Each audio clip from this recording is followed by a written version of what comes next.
Welcome to Transformative Principal, where you learn how to be a leader and not just a manager of a to-do list. I am your host, Jethro Jones. You can find me on Twitter at Jethro Jones.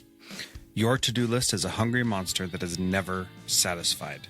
For the last year and a half, I've helped principals get awards, get promoted, and find the time to do the work that really matters. I recently opened a new mastermind slot. Schedule a call with me and let's overcome the stressed and isolated principal position together. Go to the show notes for this episode at transformativeprincipal.org and click Schedule a Call with Jethro. Thank you to our sponsor, Can Do You. Can Do You helps busy principals create the school culture they've always dreamed of through motivational speeches, engaging videos, and leadership camps that are packaged together for schools that want to see real change. Go to candou.us/Jethro to schedule your call today. And if you sign up before the end of the summer, you'll receive a big, huge TV for your lobby to recognize all the amazing things that your students are doing every single day. That's CanDoU, CANDO, the letter U.us/Jethro.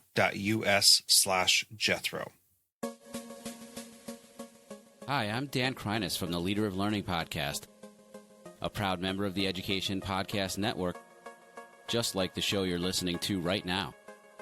The opinions expressed are those of the individual hosts. Make sure to check out all the other great podcasts at edupodcastnetwork.com. And get ready, because the learning begins in 3, 2, 1. Hey, this is Jethro from Transformative Principal, and just want to welcome you to this episode today. I do want to give a little warning because this episode might be my first explicit tag. There's a little bit of language, a little bit of adult content, so just want to make sure that you're aware of that. But it's really good and totally worth it. So hope you enjoy this interview. Thanks so much for listening. And if you haven't yet, go sign up for the Transformative Leadership Summit at transformativeleadershipsummit.com. Welcome to Transformative Principal, episode 234. I am very excited to have with me today JT McCormick. And JT is not your one of my typical kind of guests where usually I'm interviewing educational leaders. JT is actually the founder of Book in a Box, and turns out we have a mutual friend named Don Wettrick, and who hosts the Start Ed Up podcast. And you can check out his podcast at starteduppodcast.com. I believe that's the website. And if not, go to Education Podcast Network and you find that. But JT, thank you so much for being on the show today. And I'm excited to talk with you. Thank you. Jethro, appreciate it. Always happy to speak on education, given my lack of. Well, that's good. And what I like is that despite your lack of education and a challenging upbringing, you've still found a way to be successful and to help a lot of people achieve their dreams, which is a really powerful story in and of itself. So can you first just talk a little bit about your upbringing and what your life was like as a young man? And for those who don't know who you are already, I listened to an interview with JT on the One Thing podcast, and it was really an amazing story. And I was sure there was going to be some great educational insight. So if you don't mind just giving a little background about how you grew up and what your life was like. Oh, so, well, I'll give you where to start. I'll give you the cliff notes. And if you want to dive into any details, we can go down that path. My father, I was born in 1971. My father was a black pimp and drug dealer, and my mother was a white orphan. And she grew up in the 1950s orphanage, the old school institutional neglect and beat and sexually abused the children. And my father, again, was a pimp, and not in the terms of what somehow our society turned the word pimp into a positive word. And I don't know where that happened along the way, but my father was not a positive person. He put women on a street corner. They sold their bodies and they brought the money to my father. And he fathered 23 confirmed children. I'm the only one by my mother. But I grew up in an environment of pimps, prostitutes, heroin addicts, welfare. I ate trash out of the trash cans while all the other kids went to recess. I was in and out of juvenile 3 different times. And when it came time to graduate, I never graduated high school. I had to go to summer school to get my high school diploma, which was given to me by a janitor. So, never went to college, but through all of that, I have managed to be the president of a software company that we scaled from 13 people to well over 100 people, with offices in Austin, Dallas, Houston, in Monterrey, Mexico. And now I am the president and CEO of a publishing company where we publish books.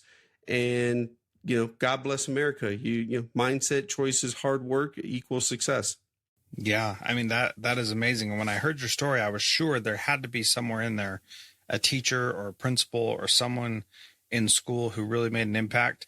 And as we were talking before, it sounds like that actually was not the case. Can you tell me a little bit about that? No, even when you ask me the question, I have certain teachers I remember, just because we all have those individuals we remember, but not anyone I would say who was incredibly influential, who, pushed me. And, I don't have that motivational story of, oh, there was this teacher, she stood by me and she, took me the extra mile, or this teacher, he was always there for, I don't have that story. I was pushed through a bad educational system in Dayton, Ohio. And when I got to San Antonio, Texas, my sophomore year of high school, I had shared with you that my mother took me to enroll into the high school, and the counselor says, okay, you're in 10th grade. You should be in geometry. And truth be told, that was the first time I'd ever heard the word geometry. So let alone know what this class was going to consist of. That was the first time I heard the word. So 6 weeks into this new school, people found out quickly I wasn't a bright child, and they tested me, and I was testing on a 5th or 6th grade level, but here I was in 10th grade, a sophomore. So, long story short, by the time my senior year rolled around, I didn't have enough credits to graduate. And I even remember this, Jethro, my senior year, I was in the classes at the end of the hall or out in the portables. So those were the not that smart kid. But I remember my final semester of my senior year, I was starting pre-algebra. And if you look at kids these days, they're starting pre-algebra 5th, 6th grade. And I was my senior year, and I struggled with it. It wasn't even like, I started it, and that was about all I was doing, was starting it, because I still struggled with it. But I'll say this to you, as I said it at a recent conference I was speaking at, what I quickly learned as I got older and into my 20s, into my professional career, there is no geometry on a deposit slip. So it's that's good. I never learned geometry, but I learned some different math. Yeah. And you learned the math that matters. You're very successful now, president of a software company, CEO of a publishing company, and done some amazing things. You mentioned before a little bit about the 3 things that made it work. What is it that made you successful despite the challenges that you faced and the education system that didn't necessarily help you out? Mindset, choices, and hard work equal success for me. Now many will challenge that, and many of the things that you hear me say, I know people will disagree with or try to poke holes in or even be negative about it. But these are the things that have served me. And when I say mindset, I get up each morning at about 4 a.m. And so many people will ask me, my God, JT, how do you get up every morning at 4 a.m.? And I'm human. There's days where I want to hit the snooze button. There's days where I want to go back to sleep. There's days where I don't want to get up.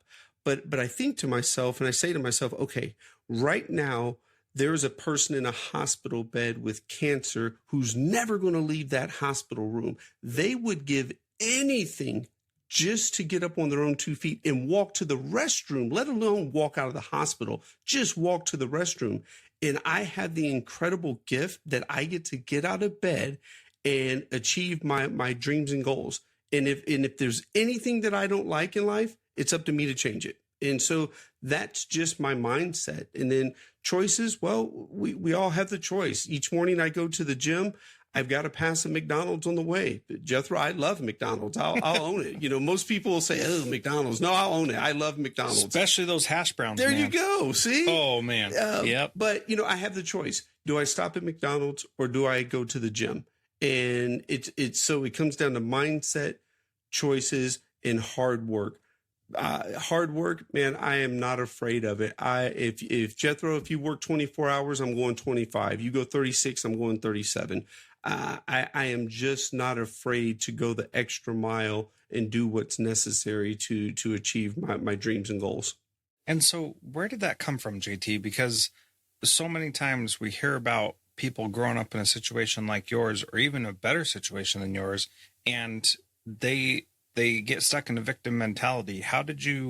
Where did you get that idea that mindset, choices, and hard work equals success? It came over time. And I will say this, especially since given your audience and your podcast, so many times I'm asked, JT, what would you tell a kid? What would you tell a 10-year-old JT? What would you tell a high school JT? And it's not always what you tell a kid. Sometimes it's what you show them. And what I mean by that, one of the real impactful areas of my life was I was living in Houston, Texas. I was 10 years old. And I remember my father drove me through a neighborhood called River Oaks, very exclusive neighborhood, 10, 15, $30 million homes. And it was the first time I had seen anything like that. I mean, you have homes that are larger than some housing projects, and one family lived in these houses. And I remember when I saw that, thinking to myself, okay, I want one of those. I'm going to have one of those. So for me, it's not always what you tell a kid, it's what you can show them. And if you work with me here, 3 of the greatest moments of my life. 1, when I married my wife. 2, the birth of all my children. And then 3, I had the incredible privilege that I used to mentor at-risk youth. They would go from the juvenile prison to the halfway house and then back out into society. Well, when they were at the halfway house, I had the incredible privilege to bring them to my office when I was president of a software company. And why that's such an impactful moment for me is I realized that these kids, for the first time, got to see an office building. And it may have been the only time in their life, had we not arranged that, for them to see an office building, monitors, laptops, software code, a break room. And I remember the kids being so excited about the doors on the restrooms where, we take stuff like that for granted. And yeah, they were nice doors, but they weren't that great. But it was something that they saw, 2 big drop down screens in a conference room. They had never seen an office before, been on that type of elevator. So that one of my top 3 moments in life was being able to do that for those boys. Wow, that's pretty amazing. And when you talk about showing someone something, can you talk more about that? Like, how can I, as a school principal, show kids something when, like, I can't really, like, go drive around the city or anything like that? Is there another way that we could show something, or does it have to be in person for them to see it, for it to make an impact? No, not at all. So I'll give you a great example. And I say this, oh gosh, I say this very respectfully, but it just grinds in the back of my mind. There's a viral video going around right now of a teacher, and I've got so much respect for him because he's building connection with his students.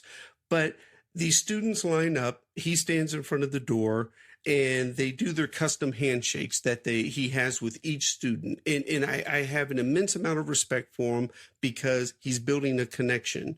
And now another teacher, a female teacher, she's gone off and done the same thing. Again, ton of respect for both of these teachers because those are things those kids are going to remember. However, when you're asking me the question, what can we show students? Where are we ever showing students how to shake hands? Give me a firm handshake. Look me in my eyes. Say, good morning, sir. Good morning, ma'am. When do we teach children to go into Burger King for their first job and say, excuse me, sir, excuse me, ma'am, do you have any employment opportunities? Versus most of these kids are walking in saying, y'all hiring? No, we're not hiring you, because we're hiring the person who comes in and says, do you have any employment opportunities? When are we showing kids that? When is that lesson? Yeah. And like the custom handshake, that sounds great. And that feels good because it's like this little blip. And yes, there's a connection there, but there's got to be more to that, right? There's got to be something deeper that really teaches them the things that they need to know. So on that case, what are the things that we should be teaching kids to know? And a firm handshake, that's one thing. What else you got? A firm handshake, manners. I'm of the mindset, and I say this because these are a few things that have served me well in life, very well in life. And it's interesting because they're such basic things, but they're such huge differentiators for children, students, people, going out and getting their first job. I'm blown away why there's not a class your freshman year, senior year of high school, whatever, called Life Essentials, where you teach someone how to shake hands and have a firm handshake. That will serve you the rest of your life. Knowing when Christopher Columbus accidentally stumbled upon America, it does not serve me. It does nothing for me. But teaching me to shake hands, look someone in the eye, say, yes, ma'am, yes, sir, can I please? Teaching me manners, teaching me a handshake. And I'll take it a step further. Where's the class on teaching me about credit card debt? Where's the class that teaches me how to write a check, how to save money? Don't buy the new Jordans, compound interest. Where's that class? Because those are the things that serve me in life. Telling me about, not that it's not important, dates of the Civil War, they don't serve me in life, especially because such a huge amount of these children who are from the communities where I come from, the low economic communities, most will not go to college. The ones that do, some won't finish, and then you'll have some that will get through. But when we know 40% of all children who graduate high school will never go to college, how do we dare not have a class called Life Essentials?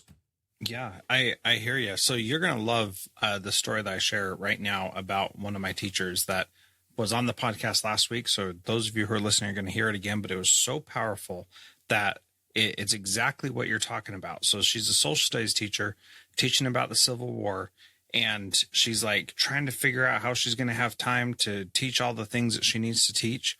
And I said, hold on a minute. What is the one thing that you want kids to get out of this unit that you're going to do that's going to last 2 or 3 weeks? What's about the Civil War? I'm sorry, not the Civil War, about the founding of the United States of America. What's the one thing you want them to get out of this? And she said, I want them to know that their voice matters. And I was like, oh my goodness, that is exactly what really does matter. Like, you can teach that in a whole bunch of different ways, but teaching them that their voice matters and that's your goal of what they learn, that's way more important than who actually signed or wrote or what the Bill of Rights are. Your voice matters. Now, when you know your voice matters, then you care more about the Bill of Rights and you care more about what your rights are as a citizen than if you have no belief that your voice matters anyway. Totally. To that level as well, because now you've got me on my rant now. You asked me what were a couple other things that kids could learn or teachers could share with students. I find this one incredibly interesting. So for me, I have this desire to want to get every class, school, a subscription or at least the one copy of the Forbes 400. And the reason being is, if you ever notice that, let me step back a second. Where I come from, here were my 3 avenues out of the hood. And let's keep in mind, the hood knows no color. Poor is poor. There's the Latino, black, white, poor is poor. So when I say the hood is everywhere that of low economic means. But I knew my way out was going to be athlete, rapper, or drug dealer. Well, I sucked at all three. So I wasn't. Well, that's right. Not good. So those weren't options for me. But it's the damnedest thing, Jethro. No one told me of this fourth option. No, I had never heard the word entrepreneurship. And if I did, I would have thought you were speaking a foreign language. No one said you can be a wealth advisor. No one said you could be a pharmaceutical rep. You could work on Wall Street. None of those options were ever shown, explained, taught, anything. And so where I'm going with this in the Forbes 400, it's the damnedest thing. When I was mentoring these at-risk youth and they would want to ask questions about money, I would ask them, who are you, the people you consider rich? And I'd get a lot of the athletes and the rappers. And so what I did was I comprised some of those people that they considered rich or wealthy. And some of them were worth 200 million. Some were worth, 70 million, one or two, maybe 500 million, 700 million. So what I did is I brought in the Forbes 400 and I sat down with him and I said, okay, look, this is Michael Dell. Michael Dell is worth $22.3 billion. Now, the rapper that you like over here, he's worth 300 million. That is the 0.3 in Michael Dell's net worth is 300 million. And so when they got to see that, it opened their eyes like, oh, wow, that's really wealthy. I explained there's rich and there's wealthy. And so for me, I'm real big on, if you are going to think, if you are going to dream, if you are going to set goals, think big, dream big, set big goals, because it takes the same amount of time to think small as it does to think big. Oh man, that is so powerful. I love that. And people in education, we can sometimes be a little bit strange in that we do not think that money is the goal, and yet it seems like that's everybody else's in the world's goal. And so it's not, we always make up reasons why we shouldn't really be chasing money because we're educators, so we don't chase money because that would be ridiculous. If we wanted money, we wouldn't have gone into education. So is that the thing that we should be pushing kids to drive after, is money? What's your thought on that? I believe there's a balance. There's money does not bring complete happiness. But I will say this, I much rather have money and still be in search of happiness than to be broke and still in search of happiness. So, because I've been broke, I've been hungry, I've stood in welfare lines.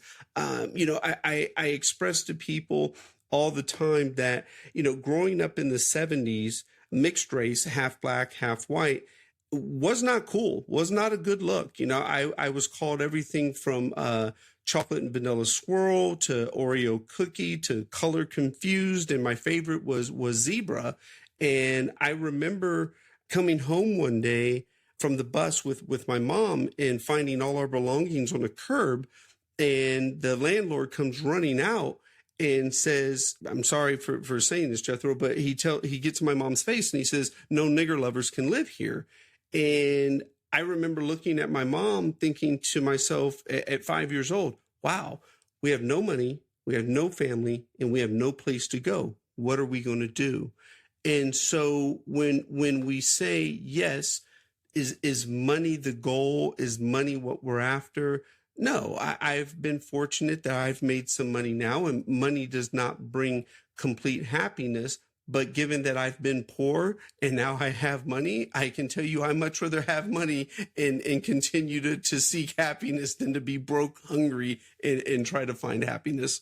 Yeah, and I totally believe that. And it's something that no matter what, most kids are seeking after that anyway. And so we might as well help them set those big goals. And being an athlete, a rapper, or a drug dealer is either not possible for everybody or not a good deal for the drug dealer part.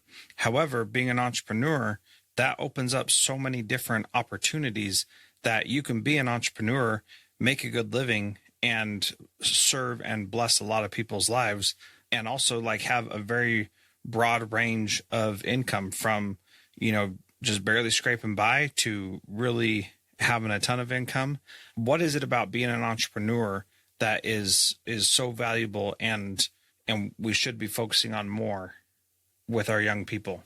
Even if it's not an entrepreneur, Jethro, I read an article the other day, and this goes back to what could we show children? What can we explain to children? Many children just don't understand the ways of the world. And what I mean by that is follow me here for a second, because I'm going to cover entrepreneurship, but also people who have to go out and get that first job. Someone asked me the other day, they said, okay, JT, if you lost it all, if you lost every dollar, what would you do? And I said, well, I'd have $1 million again within 12 months. And then they challenged me again. They said, okay, but what if you could only go work at McDonald's? And I gave them a complete breakdown. I said, okay, I'd go in and I'd get my application, I'd get my job. One, I'd land the job right off the bat, because as soon as they asked me what hours I can work, I'd say I'd work any hours that are available. I'll be here on time every day. If you want me to take out the trash, show me where the trash bags are. I am going to have spotless toilets, and I'm going to do that for 3 months. After 3 months, I'm going to ask, may I learn fries? May I learn the drive-through? I've been there 6 months now. After that, I'm going to ask, may I learn cash register? Can I open and close? Now I'm there 9 months. Well, let's pause there. Here's the thing. What people don't have explained to them is that turnover in fast food is so high that if you make it a mere 6 to 9 months, you are a tenured person there. So now you start to move up the ranks. Long story short, let me stay there 12 months. Now I'm asking, can I be the assistant manager? Let me be there 15 months, 18 months. I'm going to be the general manager. Let me be there 2 years. I'm going to be a district manager managing multiple stores. And it's all going to start because my toilets are going to be the very cleanest in the damn city. But no one teaches that lesson to children, even adults at that point, of put in the time, put in the hard work, put in the effort. We live in a country where we want everything right damn now. And no one, I say no one loosely, a great majority of our country, we don't want to work for anything anymore. Yeah, that is so true. Now, when it comes to schooling, so many of the things that we have kids do can be seen as pointless or meaningless or like a waste of time, basically. And you're saying even with those things, you put in that hard work and you do the things that you don't like or that aren't fun or that are boring, and you just have personal excellence every single day. Every single day. And here's the other thing as well with children. Again, I'm going to go back to show them examples of people who've done it, accomplished it, that have been successful. Let's show the little girls, female executives who have risen to the top of companies. Yeah, I know there's not a lot, but let's show them the ones that are out there. Let's show the Black children of the executives who have risen to the top of their trades. And let's show them individuals who've come from those same neighborhoods that they may have come from, and show them that, yes, look, this person got out. When I speak to the at-risk youth, I tell them all the time, because this is very common in the hood, I'm representing my hood, I'm never going to leave the hood. No, son, the goal is to get the hell out of the hood, not to represent the hood. True, don't ever forget where you came from. Great. But you know what? I much rather live in the gated community I'm in right now than the hood. So the goal is to get out of the hood. Yeah, JT, there's so much in here. One of the things that you said that I want to go back to a little bit is that many children just don't understand the ways of the world.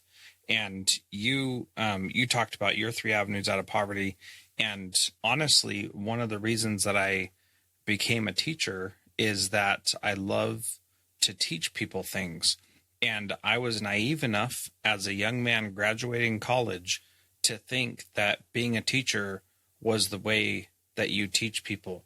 But I've since learned, obviously through doing this podcast, that there are so many different ways that you can teach people that is so much more than that. And that's something that, I wish that somebody would have shown me that when I was younger. But for me, I saw the typical jobs: teacher, lawyer, doctor, fast food worker, those things that I could see easily. Didn't know that there were more things out there. How would you propose that a school leader gets those people or shows those people to the kids? Do we bring them in? Do we talk to them? Do we have them volunteer at the school? What would you suggest is the best way for schools to show those people to our students? Yes, you do bring them in. You bring them in to show them to your students. And I live by this. I have built a career off of asking questions. What I learned early on in life, and matter of fact, if you want to say influential teacher, remember I said there are certain teachers that I remember certain things. Third grade, Miss Dudek, I remember her saying, there are no dumb questions.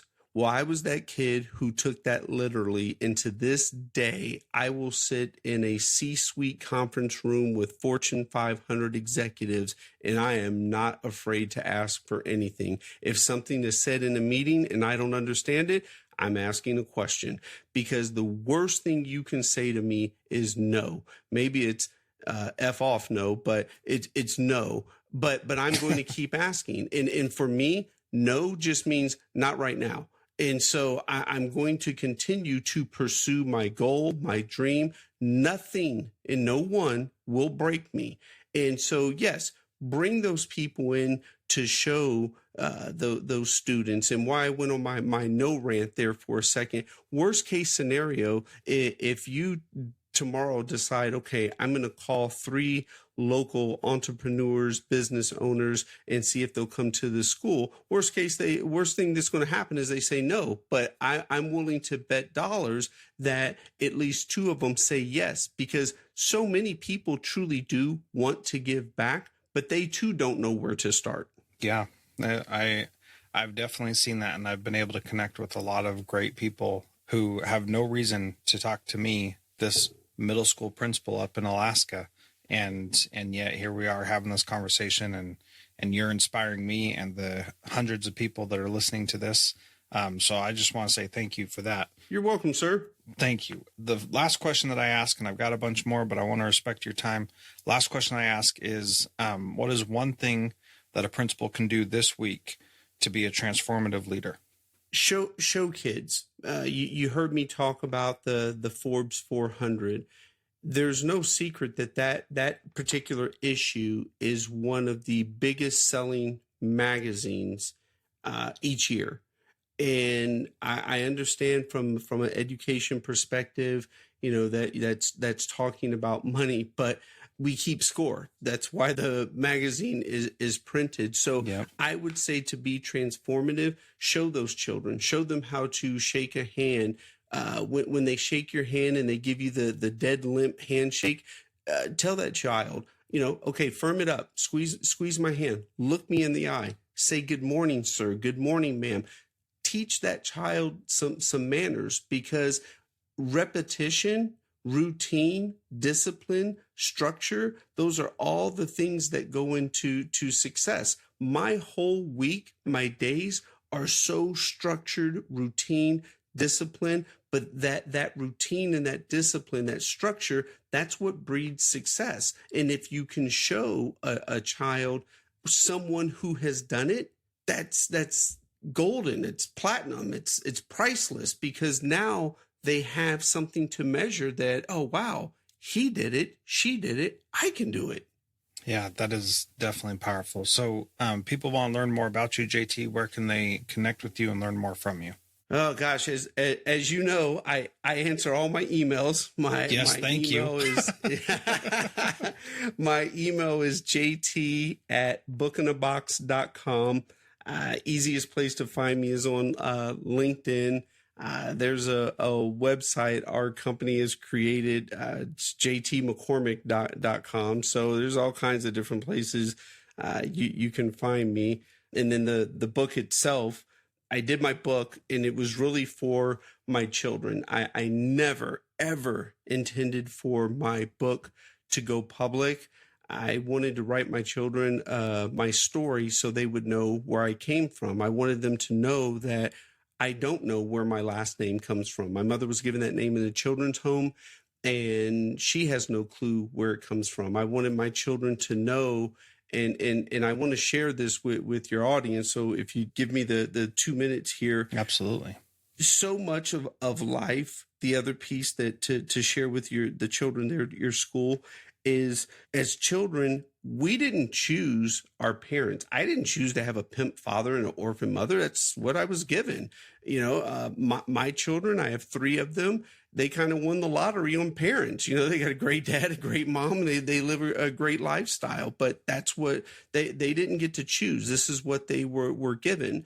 And so what is very important is that children know we can't change the past, but you can change the next hour. You can change the future. And so for me, there are things from my past that still haunt me. When my dad's prostitute sexually molested me, and she would force me as a 6-year-old little boy to quote unquote go down on her. And when I didn't do it right, whatever that is at 6 years old, and she would smack me in the head and I'd cry, and she'd keep smacking me until I quote unquote did it right. That still haunts me because it led to me developing an attitude of perfectionism. And we all know there's no such thing as perfect. So in many ways, some of the things have hindered me, but also led to success, because that moment, I relive it often. And I always tell myself, I will never be in a situation where I can't control what's going on. And that's been it's been negative sometimes, because you can't control every situation. And so what I really did this book for was for my children to know where I came from, what I've overcome, what I've gone through to get to where I am today. And then those around me told me, JT, if you don't make this book public, you're doing a disservice to society. So it was very hard for me to make this book public, because there's a lot of ugly stories in there. I've struggled in life. I was horrible in relationships. I didn't want people to always know that I had a pimp father and an orphan mother, and that I was mixed race and had no degree. So many times I was a chameleon, and I was whatever I needed to be to get wherever I needed to go.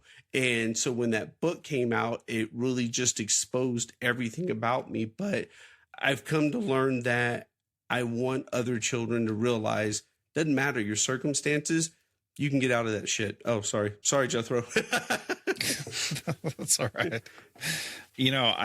One thing that I like about hearing you on the other podcast and on this podcast is that you didn't use your growing up as an excuse.